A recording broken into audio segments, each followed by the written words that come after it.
Les manuels de management, c'est un vrai business, parfaitement légitime, hein. Mais, confidence pour confidence, les stratèges les plus rusés savent que les meilleures leçons viennent souvent d'ailleurs, dès lors qu'on sait faire preuve d'ouverture d'esprit.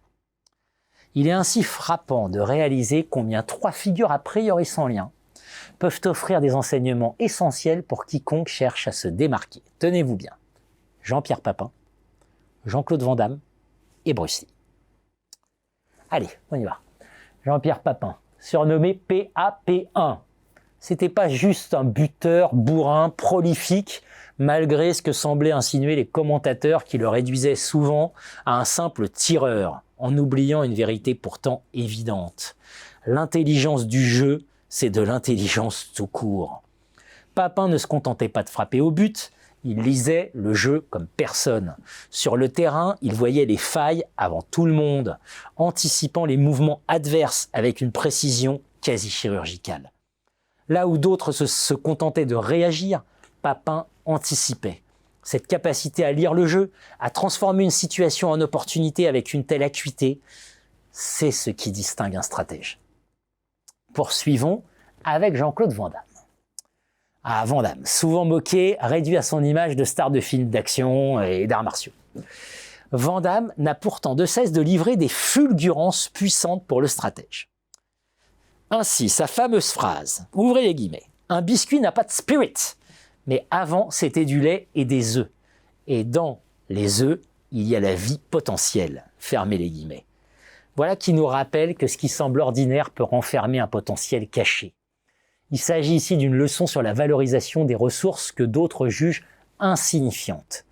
Pour un leader, savoir identifier et exploiter ses potentiels cachés, ça fait toute la différence. Enfin, troisième exemple, Bruce Lee et son célèbre, ouvrez les guillemets, « Be water my friend », point d'exclamation, « Be water my friend ». L'eau, explique-t-il, prend la forme du récipient qui la contient. Verser de l'eau dans une tasse, elle devient la tasse. Verser de l'eau dans une bouteille, elle devient la bouteille. Verser de l'eau dans une théière, elle devient la théière. Cette métaphore de Bruce Lee est ultra puissante. Elle illustre l'importance de l'adaptabilité et de la souplesse dans l'approche stratégique.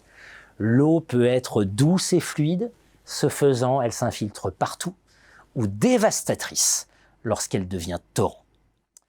Pour un stratège, cette capacité à s'adapter aux circonstances, à épouser la forme de chaque situation, mais sans jamais perdre de vue ses objectifs, c'est évidemment une force majeure.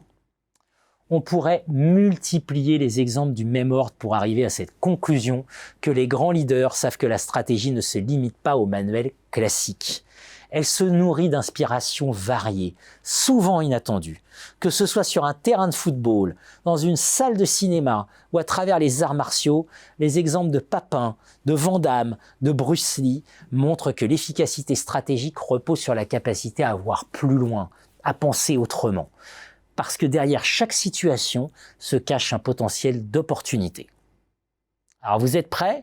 Conclusion façon Van Damme. Time to be aware, my friend.